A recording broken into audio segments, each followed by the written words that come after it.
आप लोगों ने देखा होगा जो बैचलर्स होते हैं वो हमेशा ट्रिप्स वगैरह पर जाते हैं तो अपने घर वालों को बिना बताए ही जाते हैं, क्योंकि मोस्टली जो पेरेंट्स होते हैं वो ट्रिप्स वगैरह पे जाने की परमिशन नहीं देते।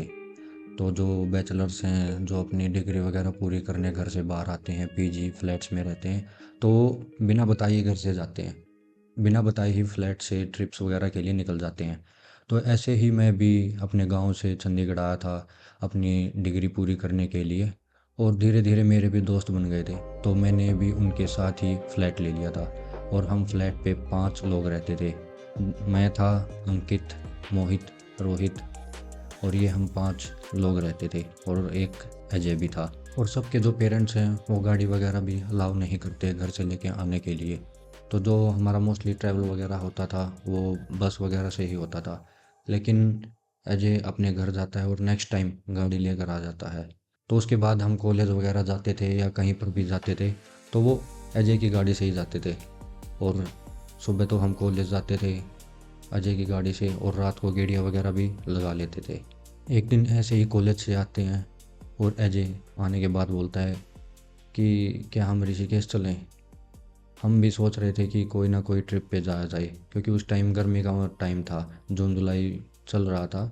तो ऋषिकेश अच्छी जगह थी रिवर राफ्टिंग वगैरह करने के लिए। तो हम सब ने भी यही प्लान किया था कि 2 दिन के लिए जाते हैं, क्योंकि उस दिन फ्राइडे था और वीकेंड पे ही हमने सोचा था कि जाते हैं और 2 दिन बाद वापस आ जाएंगे अपनी ट्रिप वगैरह इंजॉय करके, राफ्टिंग वगैरह करके।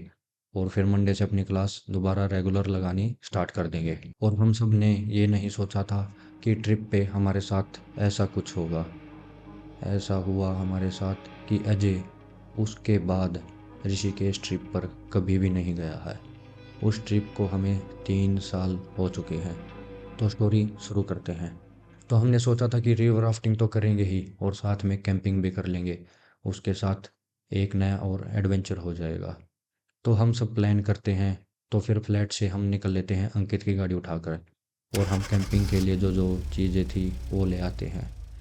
सबसे पहले तो हम कैंपिंग टेंट वगैरह लेके आते हैं रेंट पे, क्योंकि यहाँ चंडीगढ़ शॉप्स हैं ऐसी जो कैंपिंग टेंट वगैरह रेंट पे प्रोवाइड कर देते हैं।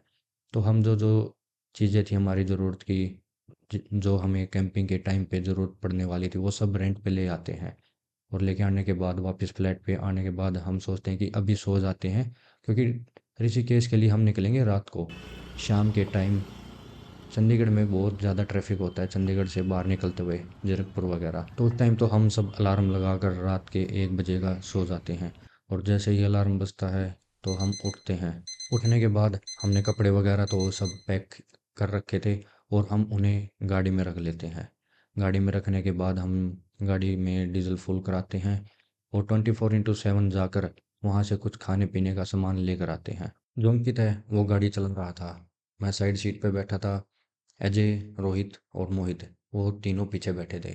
रोहित का फ़ोन हमने कनेक्ट कर दिया था, क्योंकि म्यूज़िक की रिस्पॉन्सिबिलिटी उसे ही दे दी थी, क्योंकि वो म्यूज़िक अच्छा बजा लेता था, वाइब वाला। और मैं गूगल मैप्स देखकर रास्ता बता रहा था कि हमें कहाँ से जाना और कहाँ से नहीं। तो रात हो चुकी थी, इस वजह से ट्रैफिक भी हमें कम ही मिला था। तो हम रात का फ़ायदा उठाकर बहुत सारा जो डिस्टेंस है वो कवर कर लेते हैं थोड़े से टाइम के अंदर ही, क्योंकि रात में जो ट्रैफिक है बिल्कुल ही कम था और एक आध ही गाड़ी हमें दिखाई दे रही थी। तो हम रात को लेट उठे थे, तो हमने खाना भी नहीं खा रखा था। तो हम वहाँ पास में ही एक ढाबे पर रुकते हैं, और वहाँ रुकने के बाद खाना वगैरह खाते हैं। और जैसे ही हम बिल पे करके गाड़ी की तरफ चलते हैं, तो जो ढाबे का ओनर है वो हमें बुला लेता है, और बुलाकर बोलता है कि यहाँ से थोड़ी देर बाद तुम सहारनपुर क्रॉस कर जाओगे, और वो क्रॉस करने के बाद एक जंगल आता है। वहाँ पर भूल कर भी अपनी गाड़ी मत रोकना, और ना ही स्लो करना। मतलब रोकनी तो बिल्कुल ही नहीं है, उसने ये बोला। हमने पूछा कि ऐसा क्यों। तो उसने बताया कि यहाँ पर एक बंदे ने जो पेड़ है वो काट दिया था। हमने पूछा कि पेड़ काट दिया था तो उससे गाड़ी स्लो करने का या रोकने का क्या मतलब, कुछ समझ नहीं आया। उसने बताया कि जो पेड़ था वो एक छोटे बच्चे की जो ग्रेव होती है उसके ऊपर था, और उसने वो पेड़ काट दिया। वो पेड़ काटने के बाद जो वहाँ पर पैरानॉर्मल एक्टिविटीज़ होती हैं, वहाँ ऐसी एक्टिविटीज़ होती हैं कि कभी कभार तो लोगों को वहाँ पर कोई ना कोई कुछ ना कुछ दिखाई देता रहता है, और जिसकी वजह से लोग जो अपनी गाड़ी है वो सीधी जंगल के अंदर कुदा देते हैं, और जिसकी वजह से उनका एक्सीडेंट हो जाता है।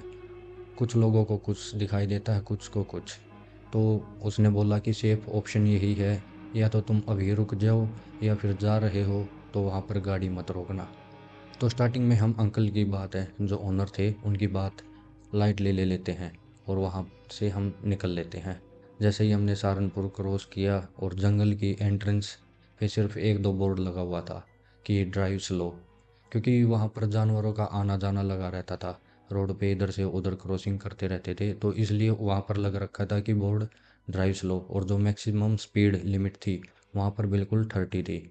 उससे ऊपर नहीं ड्राइव कर सकते थे। रात का टाइम था और जो जंगल है वो बिल्कुल सुनसान दिखाई दे रहा था।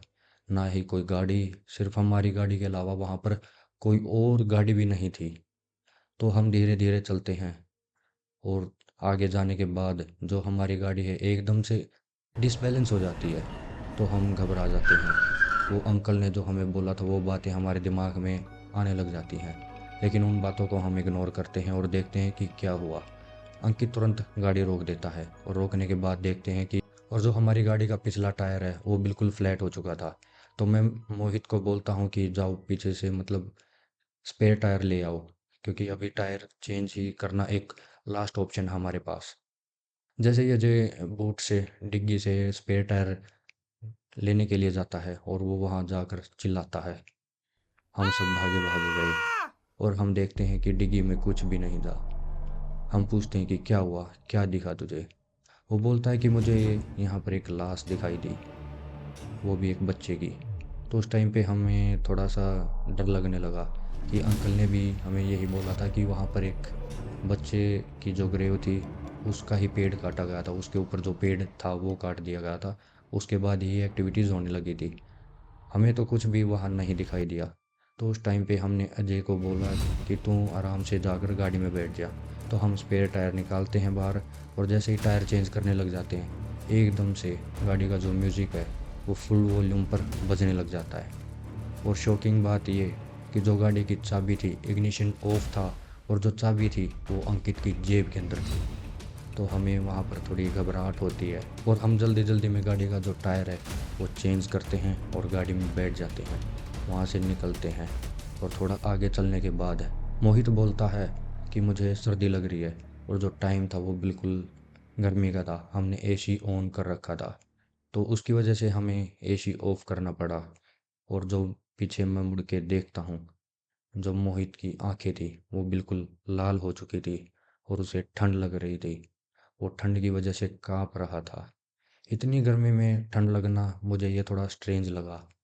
हम सबको ही लगा स्ट्रेंज। तो वैसे थोड़ा आगे जाने के बाद रोहित रोहित भी कुछ फुसफुराने लगा, जैसे कुछ बोल रहा हो। जो अजय है उसे वो रोड पर एक बच्चा दिखाई देता है।